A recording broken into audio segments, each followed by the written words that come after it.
For most of his life, Goku believed he understood what it meant to become stronger. Every time he reached a new level, there'd been something waiting beyond it.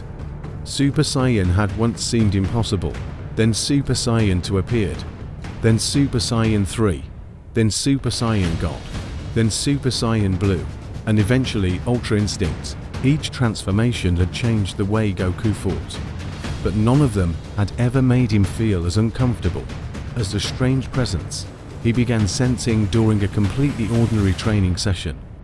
There was no enemy in front of him, no powerful energy approaching Earth, no dimensional disturbance.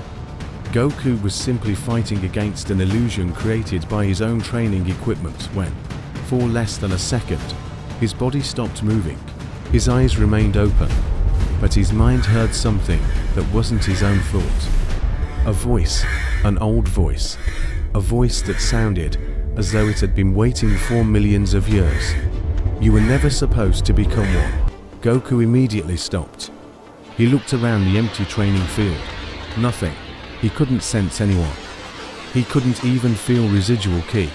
Then the voice returned. A god. Goku's expression changed.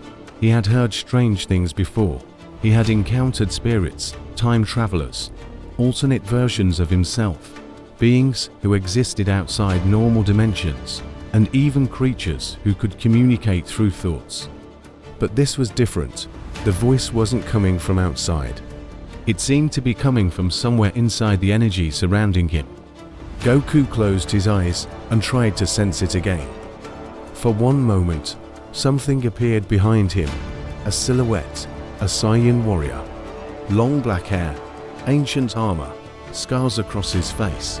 His eyes were calm, but there was something deeply exhausted about them. Goku turned around. The figure disappeared. Goku immediately transformed into Super Saiyan Blue. Expecting an attack, nothing happened. He searched the entire area, still nothing. Then he heard the voice one final time. "Do not make my mistake." Goku lowered his guard. He didn't know who had spoken to him, but one name suddenly entered his mind, a name he had heard only once before, a name connected to the first Super Saiyan God, Yamoshi. If you're enjoying the story, hit like and subscribe for more Dragon Ball stories like this. Goku had heard the legend from Shenron. He knew the story of the ancient Saiyan who had become the first Super Saiyan God through the power of 6 Saiyans. He knew that Yamoshi had fought against evil Saiyans and that his spirit had supposedly continued searching for justice after his death. But something about the voice made Goku question the entire story. Why would Yamoshi tell him not to become a god? According to everything Goku knew, becoming a Super Saiyan God was supposed to be one of the greatest achievements in Saiyan history. It had given him power that allowed him to fight Beerus. It had introduced him to Divine K. It had eventually led him towards Super Saiyan Blue and the techniques that brought him closer to the angels. So why would the very Saiyan responsible for the origin of that power warn him against it? Goku decided to ask the one person who might know. He found Whis before sunrise and explained everything. Whis listened without interrupting. Normally, when Goku told him something strange, Whis would respond with a playful smile or some mysterious comment. This time, he didn't smile. He simply asked Goku to repeat the exact words. Goku did.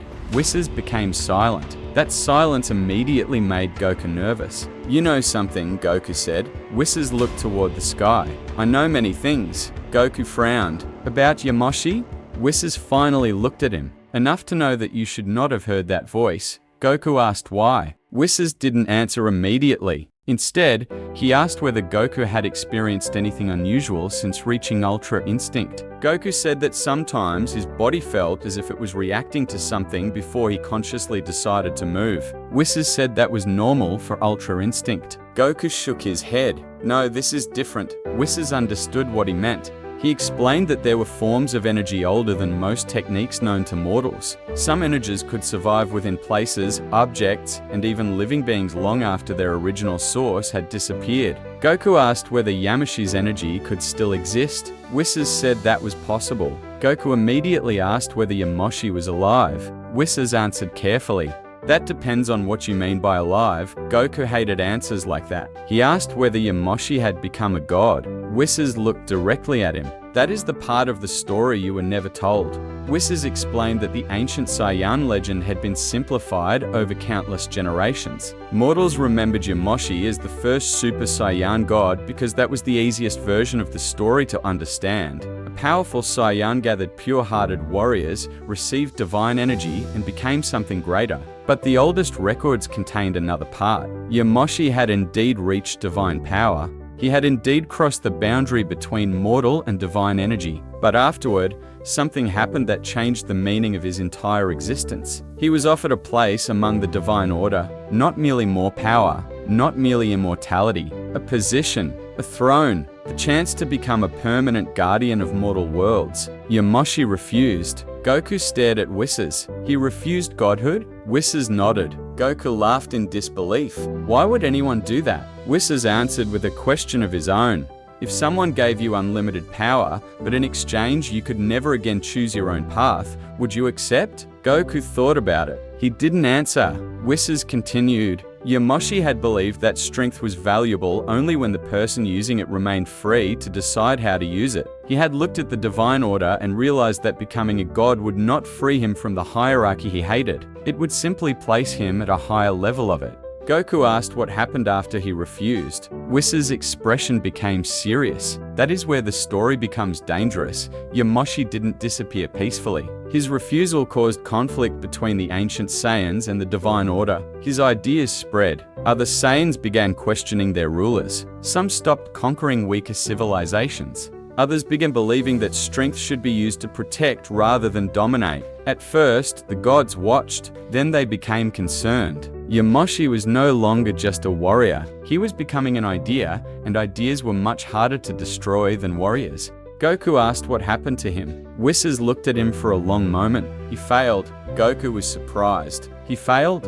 Whis nodded. Yamoshi had begun with the belief that nobody should have absolute power over others. But as more Saiyans followed him, Yamoshi began believing that his vision was the only correct one. He started forcing other Saiyans to follow his philosophy. He punished warriors who refused. He destroyed clans he believed were corrupt. He convinced himself that because his goal was freedom, any action taken to achieve it was justified. In the end, Yamoshi had become dangerously close to the very thing he had rejected. A ruler, a judge, an authority. The gods eventually defeated him. His body disappeared, his name was erased, and the surviving Saiyans were given a completely different version of his story. Goku stood silently. Suddenly, the warning made sense. He doesn't want me to become a god, Goku said. Whis nodded. Perhaps Goku asked what Yamoshi actually wanted. Whis answered quietly. Perhaps he wants you to avoid becoming him.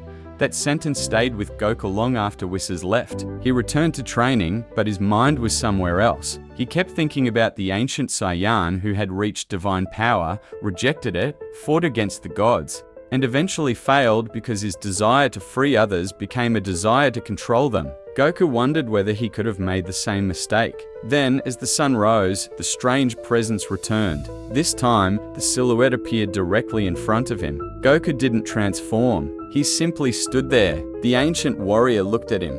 "You finally heard the truth." Goku asked the question he had been waiting to ask. "Are you Yamoshi?" The warrior slowly nodded. Then he said something that made Goku's blood run cold. "And the reason I found you is because the gods have already noticed what you are becoming." Goku told Vegeta everything. He expected Vegeta to laugh at the idea of an ancient Saiyan spirit appearing during training, but Vegeta didn't laugh. The moment Goku mentioned Yamoshi, Vegeta became unusually quiet. Vegeta had spent years studying Saiyan history, especially after learning how little he actually knew about the civilization that had existed before planet Vegeta. The Saiyans had always presented themselves as a race of warriors, but the truth was far more complicated. Before they became the conquering army that eventually served Frieza, the Saiyans had lived in different clans with different beliefs. Some were warriors, some were explorers, some were protectors. Some believed strength existed for conquest, while others believed it existed to defend their people. Over thousands of years, the more aggressive clans gained influence. and eventually the entire race became associated with warfare. Vegeta had always believed that was simply the natural evolution of the Saiyans, but Goku's story made him question it. Vegeta asked exactly what Yamoshi had said. Goku repeated the warning. Vegeta remained silent for several seconds. Then he said something Goku didn't expect. There was a record. Goku asked what record. Vegeta explained that when he was young, he had once entered an ancient archive beneath the Saiyan royal palace on planet Vegeta. Most of the records were military histories, but one section had been sealed. Vegeta had managed to open it before his father discovered what he was doing. Inside were fragments describing an ancient Saiyan rebellion. The name of the warrior leading it had been scratched out, but the symbol beside the name was unmistakable. 6 circles surrounding a 7th. Vegeta had never understood what it meant. Now he did. They went to Bulma's laboratory and searched through every surviving Saiyan record they could find. Bulma scanned the symbol and compared it with ancient Saiyan artifacts. The results shocked all 3 of them. The symbol appeared in records from civilizations that had existed long before the Saiyans settled on planet Vegeta. It wasn't simply a Saiyan symbol. It appeared in records connected to the divine hierarchy. Bulma discovered that the symbol represented a mortal who had crossed into divine power without becoming part of the divine system. Goku asked whether Yamoshi was the only one. Bulma said the records were incomplete. Vegeta looked at the screen. Then someone erased them. Bulma nodded. Not destroyed, erased. That distinction mattered. Someone had deliberately removed references to Yamoshi and anyone connected to his philosophy. Goku asked who could have done it. Vegeta answered, someone powerful enough that nobody dared restore them. The answer was obvious. The gods. They followed the remaining clues to an abandoned planet at the edge of the universe. The planet had no civilization, no modern technology, and almost no detectable life. Yet beneath its surface was an enormous temple. The entrance contained the same 6-circle symbol. Goku touched it and immediately felt Yamoshi's presence. The doors opened. Inside, the walls were covered with murals showing ancient Saiyan warriors. The first mural showed them fighting each other. The second showed them conquering other worlds. The third showed them standing before a divine being. The fourth showed something that made Vegeta stop completely. 6 Saiyans were surrounding Yamoshi, but Yamoshi wasn't receiving energy from them. He was giving energy to them. Vegeta stared at the image. That's not the ritual. Goku asked what he meant. Vegeta said that the ritual everyone knew involved Saiyans giving their energy to one chosen warrior, but this mural showed Yamoshi dividing the energy equally among everyone involved. Goku suddenly understood. The original ritual wasn't designed to create a single god. It was designed to create a connection between Saiyans. The divine transformation was a consequence, not the purpose. Before they could examine the mural further, Yamoshi appeared. Vegeta immediately prepared to fight. Yamoshi looked at him and said, "You carry the blood of kings." Vegeta answered, "And you carry the arrogance of a dead warrior." Yamoshi smiled. "Good."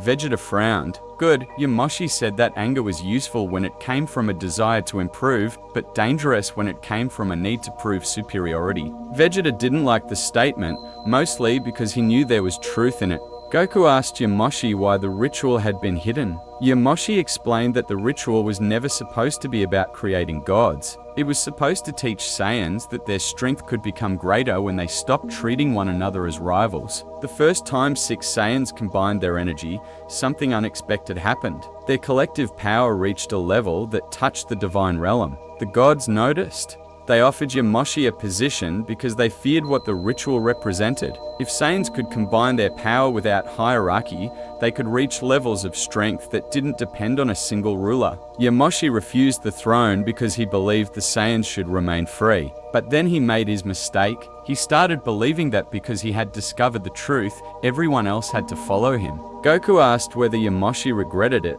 Yamoshi said that regret was the only thing that had kept his consciousness alive for so long. He didn't remain because he wanted revenge. He remained because he had never finished understanding how someone who hated absolute authority could become an authority himself. Vegeta asked why Yamoshi had chosen Goku. Yamoshi looked at him. "Because he has something I didn't."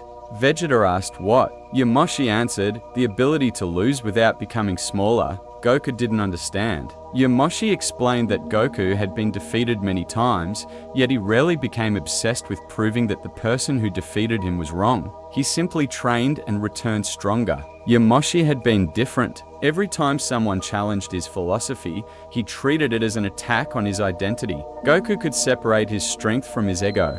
That was why he had reached divine power without allowing divine power to define him.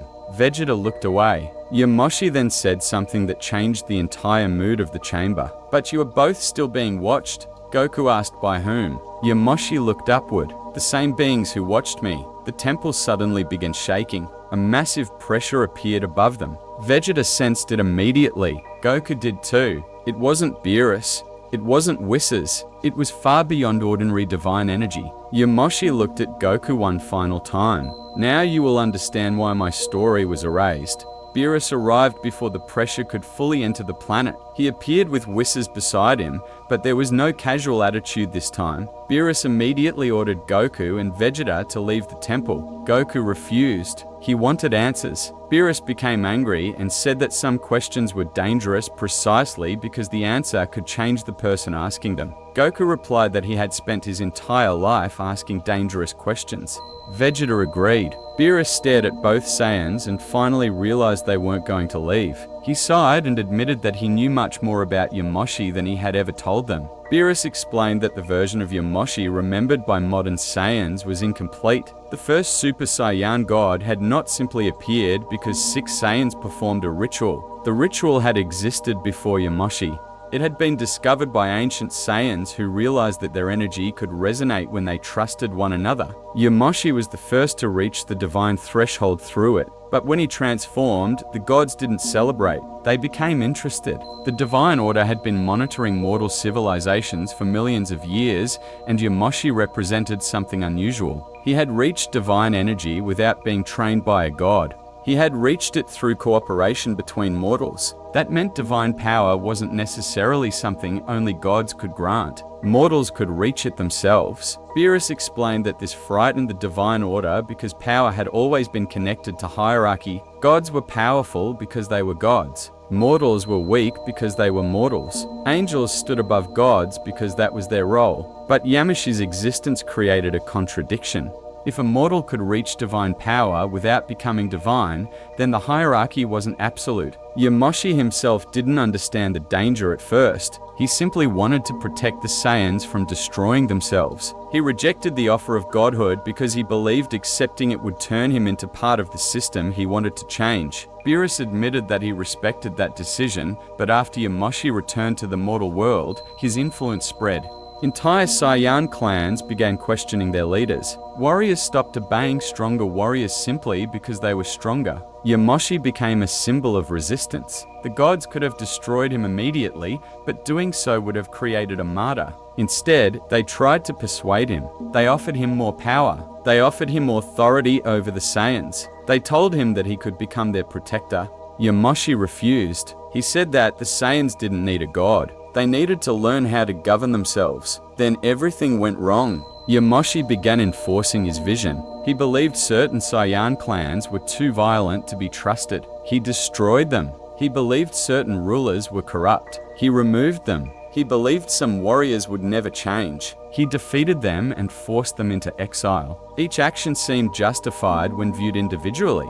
But together, they created a new hierarchy with Yamoshi at the top. The same Saiyan who had once said that nobody should have absolute authority had slowly become the person making absolute decisions. Beerus said that was the moment the gods finally intervened. Yamoshi fought them. The battle lasted long enough to become a legend. His body was eventually destroyed, but his energy survived. The gods then made the decision that would shape Saiyan history for millions of years. They erased the real story. They allowed the Saiyans to remember Yamoshi as the first Super Saiyan God, but removed everything about his refusal, his philosophy, and his failure. Beerus admitted that he had always believed the truth would eventually disappear completely, until Goku performed the ritual. Goku asked whether Beerus had known that the ritual would awaken Yamoshi. Beerus said no, nobody expected Goku's connection to the ancient energy to become so strong. When Goku became a Super Saiyan God, the ancient energy recognized him. When he later mastered divine transformations, the connection became stronger. And when he began learning Ultra Instinct, something unprecedented happened. Goku stopped simply using divine techniques. His body began adapting to the principles behind them. He was becoming capable of using the advantages of divine power without being dependent on divine energy. Beerus said that was what the Grand Priest had noticed. Goku asked whether the Grand Priest wanted to kill him. Beerus said no, he wants to give you something. Goku asked what. Beerus looked at him. The same thing Yamoshi was offered. A silence filled the temple. Vegeta immediately understood. The Divine Order wasn't afraid that Goku would become stronger. They were afraid that Goku might discover that he didn't need their permission. Beerus told Goku that the offer would come soon. If Goku accepted it, the problem would disappear. If he refused, the Divine Order would have to decide whether a mortal outside its control could be allowed to continue growing. Goku looked at Beerus. What would you do? Beerus didn't answer. Goku asked again. Beerus finally said, if you become a god, you will gain power. If you remain mortal, you will gain freedom. The question is, which one matters more to you? Goku smiled slightly. I think I already know. Before Beerus could respond, the entire temple went silent. Every sound disappeared. Even the wind stopped. Whistles looked upward. The Grand Priest had arrived. The Grand Priest didn't attack. He simply appeared in front of Goku and looked at him with an expression that was almost impossible to read. Goku had seen him before, but this encounter felt different. There was no smile, no casual conversation, no sense that this was another meeting between powerful beings. The Grand Priest was there for a specific reason. He asked Goku whether he understood why Yamoshi had appeared. Goku said that he believed he did. The Grand Priest asked him to explain. Goku said Yamoshi had wanted him to avoid making the same mistake. The Grand Priest corrected him. Yamoshi wanted Goku to avoid making the mistake after the mistake. Goku asked what that meant. The Grand Priest explained that refusing godhood wasn't what destroyed Yamoshi. His belief that he alone understood freedom was what destroyed him. The Grand Priest said that Goku had now reached the same crossroads. He could become powerful enough to influence the entire universe, but if he wasn't careful, he could eventually become convinced that because he had good intentions, his decisions were automatically correct. Goku asked whether the Grand Priest was warning him. The Grand Priest said he was offering him a choice. Then the offer came. Goku could become a permanent divine warrior. He would receive knowledge unavailable to mortals. He would be protected from ordinary limitations of time and age. He could travel between universes. He could protect Earth without needing to worry about dying before the next threat appeared. He would have authority over certain mortal conflicts. He would become part of the cosmic order.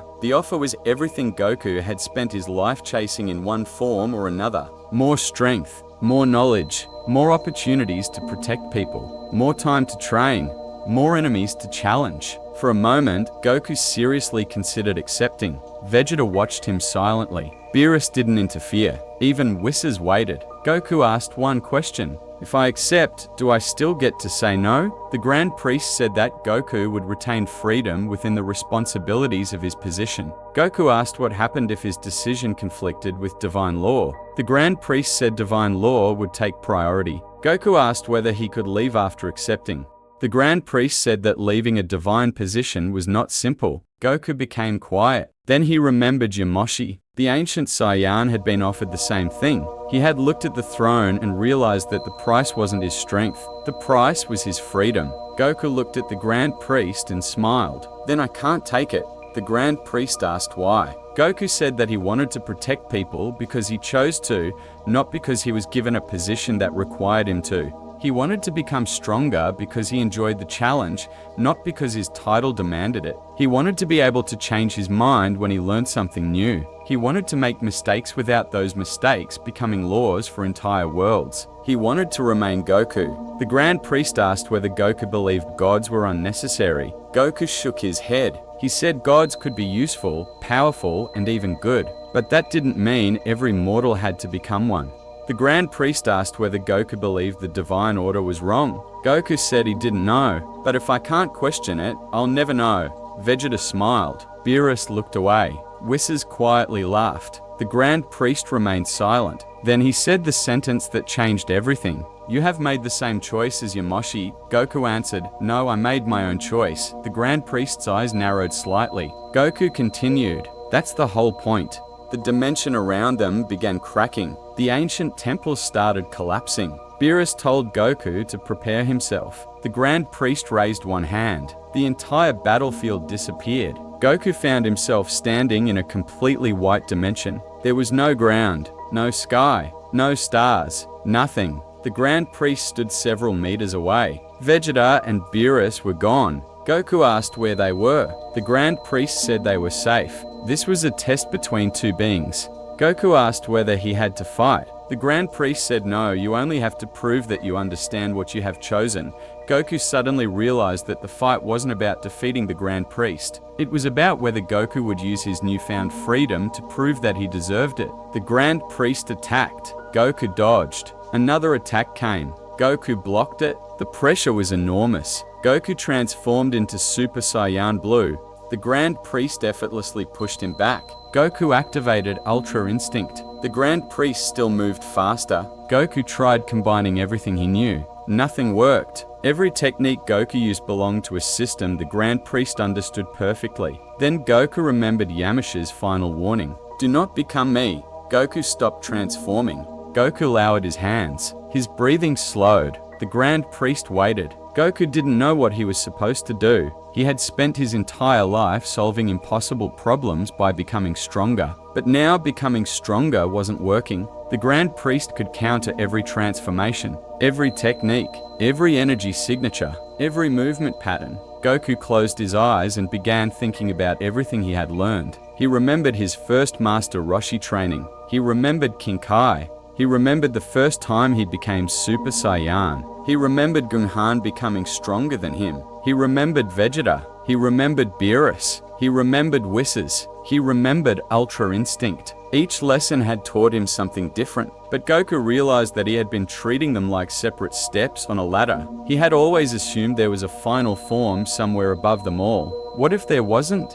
What if the point wasn't to climb forever? What if every transformation was simply a different expression of the same person? Goku opened his eyes. His aura didn't explode. His hair didn't change. There was no giant transformation. Instead, the energy around him became almost impossible to sense. The Grand Priest attacked. Goku moved. The movement wasn't Ultra Instinct, but it contained its principle. It wasn't Super Saiyan, but it contained the Saiyan instinct for battle. It wasn't God K, but it carried the efficiency Goku had learned from divine energy. It wasn't any single technique. It was all of them existing together without requiring Goku to consciously switch between them. The Grand Priest attacked again. Goku dodged. The Grand Priest increased his speed. Goku adapted. The Grand Priest increased his power. Goku adapted again. For the first time, the Grand Priest's expression changed. Goku wasn't becoming stronger in the traditional sense. He was becoming less predictable because he had stopped treating his abilities as separate identities. The Grand Priest asked what form Goku had entered. Goku answered, "I don't know." The Grand Priest asked what technique he was using. Goku said, "I don't know." The Grand Priest asked where the energy came from. Goku smiled. "Me." The battle accelerated. Every exchange shook the white dimension. Goku was still weaker in raw power, but the gap was no longer decisive. The Grand Priest could no longer simply predict which transformation Goku would use. Goku wasn't transforming at all. His body was choosing the appropriate response naturally. When strength was needed, Saiyan power surged through him. When precision was needed, his movement became almost perfectly instinctive. When defense was required, his body adapted. When attack was necessary, his energy concentrated into a single point. Goku wasn't borrowing divine power. He wasn't rejecting it either. He had simply stopped defining himself by it. The Grand Priest eventually unleashed an attack designed to erase Goku's energy completely. Goku raised his hand. The attack stopped, not because Goku had become stronger than the Grand Priest, but because the attack couldn't lock onto an energy system Goku was no longer depending on. The Grand Priest stared at him. Goku realized what had happened. Yamoshi had discovered this principle millions of years ago. The divine system could control divine energy because divine energy belonged to its structure, but mortal energy that had learned from divine power without becoming dependent on it existed outside that structure. That was why Yamoshi had frightened the gods. That was why Goku frightened them now. The Grand Priest asked Goku whether he intended to replace the Divine Order. Goku immediately said no, he didn't want the throne. He didn't want authority. He didn't want to become responsible for deciding the fate of everyone else. The Grand Priest asked what Goku intended to do with the power. Goku answered, "Keep training." The Grand Priest almost looked confused. Goku explained that he didn't need a grand purpose for every bit of strength he gained. He wanted to become stronger because fighting and learning were part of who he was. If someone needed help, he would help them. If someone wanted to challenge him, he would fight them. If he made a mistake, he would learn from it. But he didn't need to turn his strength into a law. The Grand Priest attacked one final time. Goku met him directly. Their fists collided. The shockwave tore open the white dimension. Goku was pushed backward. He stopped himself. The Grand Priest stood untouched. Goku was exhausted, yet he smiled. The Grand Priest lowered his hand. The battle was over. Goku asked whether he had passed the test. The Grand Priest said that wasn't why the fight had happened. The purpose was to see whether Goku would use freedom as an excuse for arrogance. He hadn't. The Grand Priest admitted that Yamoshi had failed at exactly that point. Goku had not. Goku asked whether the Divine Order would leave him alone. The Grand Priest said he couldn't promise that, but he could promise that Goku's choice would be remembered. Goku asked whether that meant Yamoshi's story would finally be restored. The Grand Priest said that was not his decision alone. Goku smiled. "Then I guess I'll just tell people myself." The Grand Priest disappeared. Goku returned to the battlefield. Vegeta was waiting. He looked at Goku for several seconds. Then he asked, "Did you win?" Goku smiled. "I don't know." Vegeta laughed. "Good. If you're enjoying the story and if you want more stories like this, show your support with a like and subscribe." The battle was over, but Yamoshi had not disappeared completely. His spirit appeared one final time, weaker than before. Goku immediately knew that this was different. The ancient Saiyan wasn't returning to warn him. He was saying goodbye. Goku asked whether Yamoshi had been watching the entire battle. Yamoshi nodded. He said that when he first saw Goku, he had been afraid. Not afraid of Goku's power, afraid that history was preparing to repeat itself. He had spent millions of years wondering whether another Saiyan would eventually discover the same power and make the same mistakes. When Goku refused the Divine Throne, Yamoshi realized the cycle had finally been broken. Goku asked whether Yamoshi believed he had done enough. Yamoshi said no, he had done what he could. That was all anyone could ever truly do. Yamoshi then showed Goku one final memory. It was from the moment before his death. Yamoshi stood alone after his final battle, surrounded by destruction. He had lost everyone who followed him. He had been defeated by the gods, but he was not angry. He was simply exhausted. He looked at the sky and realized that he had spent his entire life trying to make other people free. Yet he had never stopped to ask whether they wanted to follow his definition of freedom. That realization hurt more than losing the battle. He understood that his original philosophy had been correct, but his certainty had corrupted it. Freedom couldn't be forced. Peace couldn't be imposed. Even a good idea could become dangerous when someone believed they were the only person allowed to interpret it. Yamoshi's final thought before his body disappeared was not hatred toward the gods. It wasn't anger toward the Saiyans. It was a wish. He wished that someday another Saiyan would discover the same power and choose differently. Goku watched the memory in silence. When it ended, he asked Yamoshi why he had waited so long. Yamoshi said that the universe had to produce the right person, someone who could become incredibly powerful without needing to stand above everyone else, someone who could lose without becoming bitter, someone who could fight gods without believing he was automatically better than them. Someone who could learn from others without feeling smaller because he had learned from them. Goku immediately thought of Vegeta. He asked whether Yamoshi believed Vegeta could have carried the lesson. Yamoshi smiled. He already carries part of it. Goku laughed. Don't tell him that. Yamoshi laughed too. Then his expression became serious. He told Goku that the Saiyan race had spent thousands of years believing that evolution meant becoming stronger. But real evolution was becoming wiser about what strength was for. Goku asked whether that meant Saiyans should stop fighting. Yamoshi shook his head. No, fighting is part of you. Just don't let fighting decide who you are. Yamoshi's spirit began disappearing. Goku asked whether he was afraid. Yamoshi said he had been afraid for millions of years, but now he wasn't. He had finally found someone who could carry the lesson without carrying the burden. Goku thanked him. Yamoshi smiled. "You don't owe me anything." Goku said he still wanted to thank him. Yamoshi replied that if Goku truly wanted to honor him, he should do one thing. Goku asked what? "Forget me." Goku looked surprised. Yamoshi explained that the point of his existence wasn't to become another legend that Saiyans worshipped. The point was to make sure the next Saiyan didn't need another legend to tell him how to live. Goku understood. Yamoshi disappeared completely. For several seconds, nobody spoke. Then Vegeta walked over. "What did he say?" Goku smiled. "He told me not to become him." Vegeta nodded. "Smart advice." Goku laughed. The ancient Saiyan was finally gone, but his lesson remained.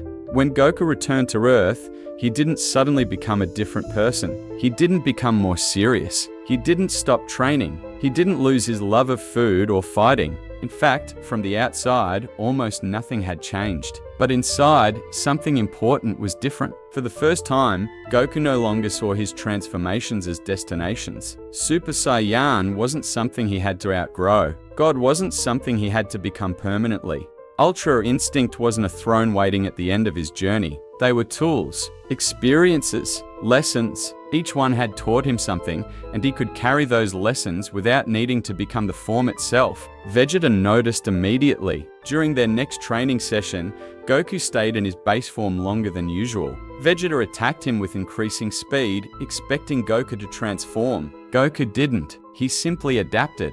Vegeta eventually stopped and asked what had happened to him.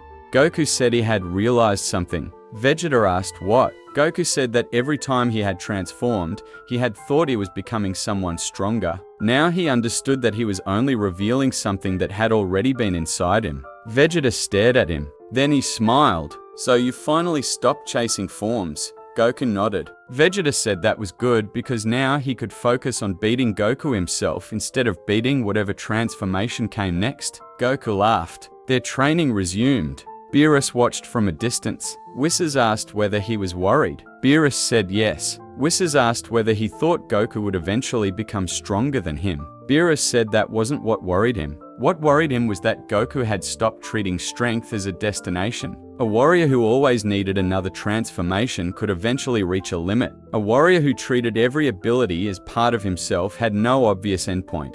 Whis smiled. He said that might be exactly why Yamoshi had chosen Goku. Beerus disagreed. He said Yamoshi hadn't chosen Goku. Goku had simply become the person capable of hearing him. Meanwhile, the Divine Order had begun restoring certain ancient records. Not everything was revealed. The full history of Yamoshi remained controversial. Some gods believed his story should remain hidden. Others believed the universe had changed enough that the truth could no longer be suppressed. The Grand Priest ultimately allowed one record to survive. It contained a single sentence describing Yamoshi. It did not call him the first Super Saiyan God. It did not call him a hero. It did not call him a rebel. It simply said, he reached the throne and chose not to sit.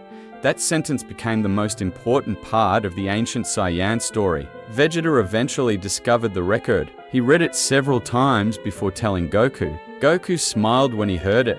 He said Yamoshi would probably have hated having another legend made about him. Vegeta agreed. Then Vegeta looked at Goku and said something unexpected. "That's why you should never let them make one about you." Goku asked what he meant. Vegeta explained that legends turned people into symbols. Symbols became expectations. Expectations became rules. Goku understood. He didn't want future Saiyans trying to become him. He wanted them to become themselves. That night, Goku stood outside and looked at the stars. He thought about everything that had happened. He thought about the ancient Saiyan who had refused godhood. He thought about the gods who had feared his ideas. He thought about the Grand Priest's offer. He thought about Vegeta. And he thought about himself. Goku realized that his greatest fear had never actually been losing a fight. His greatest fear had always been being unable to protect someone.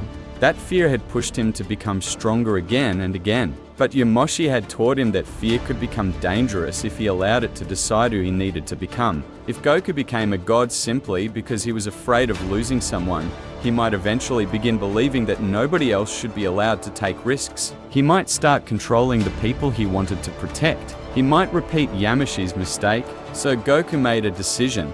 He would continue becoming stronger, but he would never stop being willing to question himself. That was the difference. Strength without self-questioning became arrogance.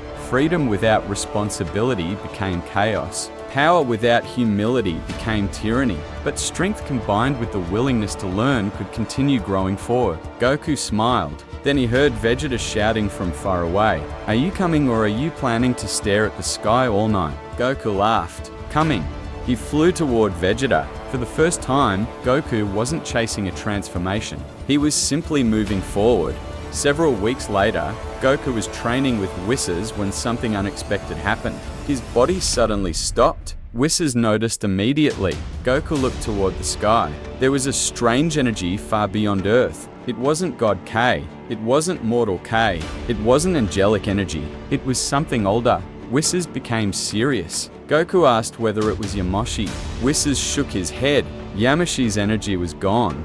This was something else. Goku asked what it was. Whizzes said he didn't know. That answer made Goku smile. Whizzes asked why he looked excited. Goku said because there was finally another mystery. Whizzes told him that not every mystery needed to be investigated. Goku laughed. "You know that's not going to stop me." Vegeta sensed the energy too. He arrived moments later and immediately demanded to know what was happening. Goku told him that something ancient had appeared beyond their universe. Vegeta smiled. He said that if it was powerful, he wanted to see it. Beerus contacted them and immediately ordered both Saiyans not to investigate. Goku asked why. Beerus said that the energy didn't belong to Yamoshi's history. It belonged to something older, something that even the divine records didn't fully understand. Vegeta asked whether it was dangerous. Beerus answered, "Probably."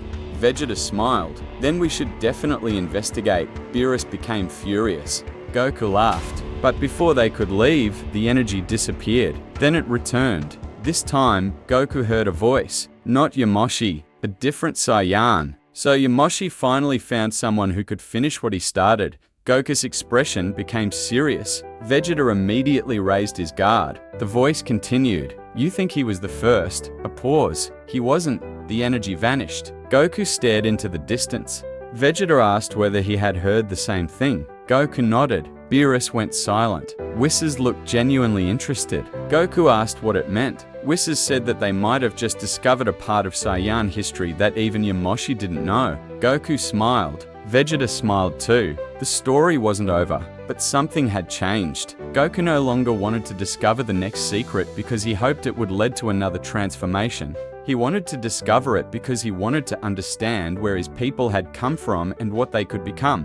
That was the final lesson Yamoshi had left behind. The Saiyans had spent thousands of years believing that the strongest warrior deserved to stand above everyone else. Yamoshi had challenged that belief. He had reached divine power and refused the throne. He had tried to free his people and failed because he eventually believed freedom had to be imposed. Millions of years later, Goku had been given the same choice. He could have become divine. He could have gained authority over worlds. He could have accepted immortality and a place within the cosmic hierarchy. He said no, not because gods were evil, not because mortals were superior, not because he feared power. He said no because he finally understood that the moment someone else gives you a title, they also begin defining what that title means. Goku didn't want his strength to belong to a title. He wanted it to belong to him. And that was why the ancient Saiyan legend had been wrong for millions of years. Yamoshi wasn't remembered because he became a god. He was remembered because he refused to become one. And Goku didn't complete Yamoshi's story by becoming stronger than him. He completed it by learning from his failure. The greatest Saiyan wasn't the warrior who could destroy the most worlds. It wasn't the warrior who could defeat the most gods. It wasn't the warrior who could reach the highest transformation. It was the warrior who could stand before unlimited power and still decide who he wanted to be. The throne remained empty. The gods remained gods. The Saiyans remained Saiyans. And Goku remained Goku. Still hungry, still reckless, still smiling, still searching for stronger opponents. But now, for the first time, he understood something that no transformation had ever taught him. You can become powerful without becoming superior. You can challenge a god without needing to become one. You can reject authority without becoming an authority yourself. And you can spend your entire life chasing strength without ever allowing strength to decide who you are. Goku looked toward the stars. Somewhere out there, another ancient mystery was waiting. He smiled. Vegeta stood beside him. Ready? Goku nodded. Always. And together, they flew toward the unknown. Not as gods, not as rulers, not as legends, just as Saiyans. And perhaps that was exactly what Yamoshi had been waiting millions of years to see. The story of the first Super Saiyan God was never really about a god. It was about a Saiyan who reached the highest throne in existence and realized that the greatest power he possessed was the ability to walk away from it. And now, after millions of years, another Saiyan had made the same choice. Only this time, he didn't make Yamoshi's mistake. He didn't try to change the universe. He simply changed himself, and that was enough. If you want more stories like this, show your support with a like and subscribe.